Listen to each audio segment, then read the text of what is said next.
Hello बच्चों, आज हम चर्चा करेंगे कक्षा 7 विषय गणित अभ्यास 2C। तो अभ्यास 2C में जो प्रश्न हैं उनकी हम व्याख्या करेंगे और इन प्रश्नों के हलों को आप अपनी कॉपी में भी लिखें और व्हाट्सएप ग्रुप में साझा भी करें। तो पहला प्रश्न है कि 12 × 12 × 12 × 12 × 12 × 12 को घात के रूप में व्यक्त कीजिए। तो यहाँ 12 आपको कितनी बार दिखाई पड़ा? 1 2 3 4 5 6, यानी 12 आपको 6 बार दिखाई पड़ रहा है। तो यदि हम 12 को 6 बार लिखेंगे और गुणा करेंगे तो इसे हम घात के रूप में क्या लिख सकते हैं? 12⁶। ठीक है, यही आपका अभीष्ट उत्तर है। दूसरा जो है 15,625 को आधार 5, आधार 25 और आधार 125 के घातीय संकेतों में व्यक्त कीजिए। तो पहले तो हम इनका अभाज्य गुणनखंड करेंगे, यानी 15,625 का हम अभाज्य गुणनखंड करेंगे और देखेंगे कि उसमें 5 कितनी बार आता है। उसके आधार पर हम आधार 5, आधार 25 और आधार 125 में इसका घातीय संकेतन बनाएंगे। आइए देखते हैं अभाज्य गुणनखंड। तो 15,625, तो इसमें आखिरी अंक जो है, जो इकाई का अंक है वो 5 है। इसका मतलब यह संख्या 5 से विभाजित होगी। तो 5 से विभाजित करने के बाद ये क्या मिलेगा? 3,125। पुनः ये 5 से विभाजित होगी और इसी प्रकार से पुनः 5 से विभाजित होती जाएगी।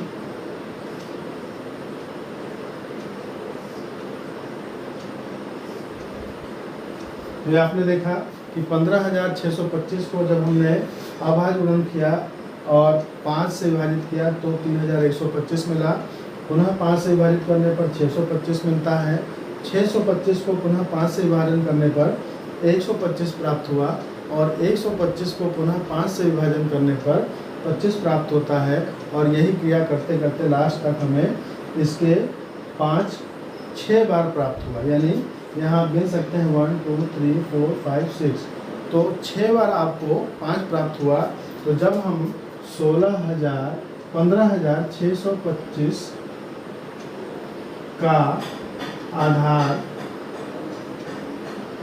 5 पर घातीय संकेतन लिखेंगे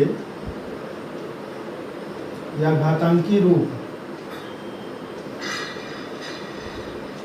यह लिख दें, तो 15,625 को हम क्या लिखेंगे?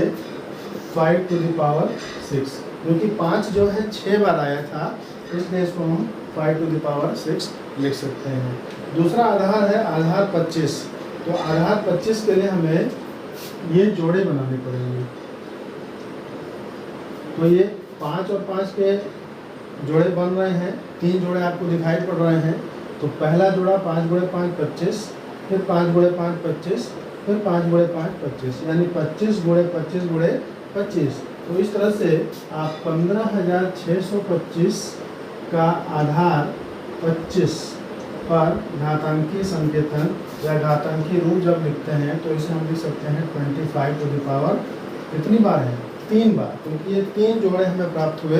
तो इसे हम 25⁵ या 25⁻³ लिख सकते हैं।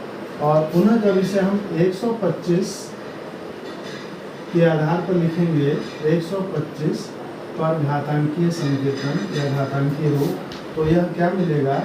125 और घात कितनी हो जाएगी? आप देखिए 125 के लिए आपको 3 बार 5 लेना पड़ेगा, 5 × 5 × 5। तो जब 3 के ग्रुप बनाएंगे तो 2 ग्रुप हमें प्राप्त होंगे, यानी 5 × 5 × 5 और दूसरा ग्रुप फिर से मिलेगा 5 × 5 × 5। तो 125 का पावर 2 हो जाएगा। तो इस तरीके से आपने देखा कि 15,625 को आधार 5 पर, आधार 25 पर और आधार 125 पर घातांकी संकेतन में व्यक्त किया गया। अब अगला प्रश्न है प्रश्न संख्या 3। 0.0001 को आधार 0.01 पर घात के रूप में व्यक्त कीजिए। तो जब हम 0.0001 को भिन्न के रूप में लिखना चाहेंगे तो किस प्रकार लिखेंगे? हमें इस संख्या में अंश और हर में 10,000 से गुणा करना पड़ेगा। और 10,000 से ही क्यों गुणा करना पड़ा, इसके लिए आप यहाँ देख सकते हैं कि दशमलव के बाद यहाँ पर 1 2 3 4 अंक हैं। तो आप क्या करेंगे, एक के आगे 4 शून्य लगाएंगे, 1 2 3 4, और इसमें आप गुणा कर देंगे। और हर में कुछ नहीं है तो आप 1 मान लीजिए, और इसमें भी 10,000 से गुणा करेंगे। ऊपर तो 1 हो जाएगा और नीचे क्या हो जाएगा, 10,000 हो जाएगा। ठीक है। और जो आपकी यह संख्या थी 0.01, 0.01 को भिन्न में बदलेंगे तो इसे हम क्या करेंगे, 100 से गुणा करना पड़ेगा। 0.01 इंटू 100 और बाई 1 इंटू 100। यहाँ 100 से ही गुणा क्यों करना पड़ा, क्योंकि जो संख्या दी गई थी इसमें दशमलव के बाद 2 अंक हैं, तो हम 1 के आगे 00 लगाएंगे। अब गुणा करने के बाद आपको अंश में 1 मिल जाएगा और हर में क्या मिल जाएगा, 100। अब इस संख्या को इस संख्या के आधार पर आपको लिखना है, यानी 1/10,000 को हमें 1/100 के रूप में बदलना है। तो इसे हम 1/100 गुणे 1/100 लिख सकते हैं। ठीक है। तो अगर हम 1/10,000 को 1/100 गुणे 1/100 लिख सकते हैं, तो इसका मतलब क्या हुआ कि इसे हम 1/100 की घात 2 लिख सकते हैं। और यह हमारी संख्या क्या है, 0.01। 1/100 हमने यहाँ दिखाया था, 1/100 जो है 0.01 के इक्वल है। तो इसकी जगह पे हम क्या ले सकते हैं, 0.01, और पावर क्या हो गया, 2। तो हमने 0.0001 को 0.01 की घात में व्यक्त कर दिया। यही आपका अभीष्ट उत्तर होगा। इसी प्रकार से अगला प्रश्न है, -343/512 को आधार -7/8 पर घात रूप में व्यक्त कीजिए। तो यहाँ आपको दिया गया है आधार -7/8, यानी अंश में 7 होना चाहिए और हर में 8 होना चाहिए। तो इसे आप अभाज्य गुणनखंड द्वारा देखेंगे यह 7 की घात कितनी आती है। तो 343 को जब हम 7 से डिवाइड करेंगे तो क्या मिलेगा,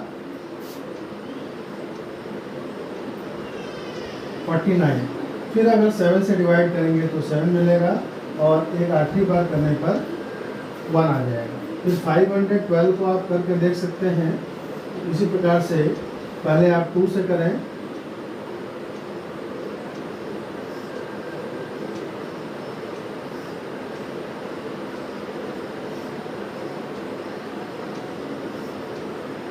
इस प्रकार से आप देख रहे हैं ये 2 से डिवाइड होता ही जा रहा है। और अगेन 8 को डिवाइड करने पर क्या आएगा, 4 2, यानी 2 कितने बार मिल रहा है। अगर हम 8 आधार बनाना चाहते हैं तो हमें 3 2 को एक साथ लेकर के हमें ग्रुप बनाना पड़ेगा। तो इस तरीके से ये आपका 8 के बराबर हुआ, ये 8 के बराबर और ये 8 के बराबर, यानी 8 घाते 3। तो हम क्या देख रहे हैं कि 343 जो है ये आपका 7 घाते 3 के बराबर है, और जो 512 है ये 8 घाते 3 के बराबर है। तो अगर हमें ऋण चाहिए, ऋण 343, तो यहाँ अगर ऋण 7 घाते 3 करेंगे तो ये आपका ऋण 343 के बराबर हो जाएगा, और 8 घाते 512 के बराबर पहले से है। अब जब हम करेंगे इसको आगे तो -343/512 ये बराबर हो जाएगा -7/3/8/3। अब आधार भिन्न है परंतु घात जो है समान है, तो हम इनको एक ही आधार पर समान घात में लिख सकते हैं। तो इसे आप लिख सकते हैं -7/8 तो पूरे की घात क्या हो जाएगी, 3 हो जाएगी, और यही आपका अभीष्ट उत्तर हो जाएगा, क्योंकि प्रश्न में आपको -7/8 पर घात के रूप में व्यक्त करने के लिए कहा गया है। तो ये आपका -7/8 ये आपका अभीष्ट उत्तर प्राप्त हुआ।